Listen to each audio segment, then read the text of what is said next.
相信很多锂电人都关注了卡车铅改锂的项目，然后就开始了卡车锂电池的制作。那我们就来聊一聊卡车锂电池的制作细节。首先是选电芯，卡车锂电池要满足2个使用需求：启动和驻车用电。所以电芯该怎么选？有人说要选择高倍率电芯，像什么5C 的甚至10C 放电的，因为要满足启动瞬间的大电流的需求。也有人说要用磷酸铁锂大单体，因为更安全，寿命更长。这些呢对，但也不全对。其实市面上所有的动力电芯基本上都可以满足使用。我们就先来说启动吧。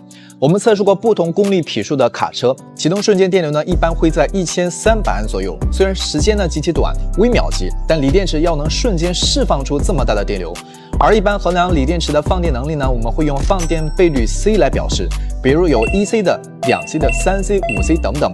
电池的总容量乘以倍率就可以知道放电电流大小了。比如一组容量为200安时的锂电池组，如果我们选用的是2C 的放电倍率，就是400安的输出电流。乍一听400安可是满足不了卡车启动瞬间上千安的电力需求的。那2C 放电倍率的电芯还能用吗？别着急，我们说的2C 放电是指电芯可持续的放电电流能力，而启动过后，工作电流会维持在200或者300安左右。那关于启动电流呢，在电芯的规格参数书里呢，会有一个短路的脉冲电流，这个参数值是比较大的，是可以支持启动瞬间电流需求的。总之，电芯能够支持多大的放电电流呢？一定是带有时间单位的，有持续有瞬间，不谈时间的放电电流大小呢，就是在耍流氓了。关于电芯类型呢，还是以磷酸铁锂大单体为主。8串24伏的大单体电池组呢，容量大概在200安时左右就够了。当然，具体做多大还是要根据客户的使用需求来定。选完了电芯呢，还有一个非常重要，那就是选择一个对应的保护板。注意，应用在卡车启动锂电池上面的保护板呢，也要多了解一下，一定要选择能扛得住启动瞬间大电流的保护板。另外，像一些额外的功能，比如电池亏电欠压，还能够支持强启，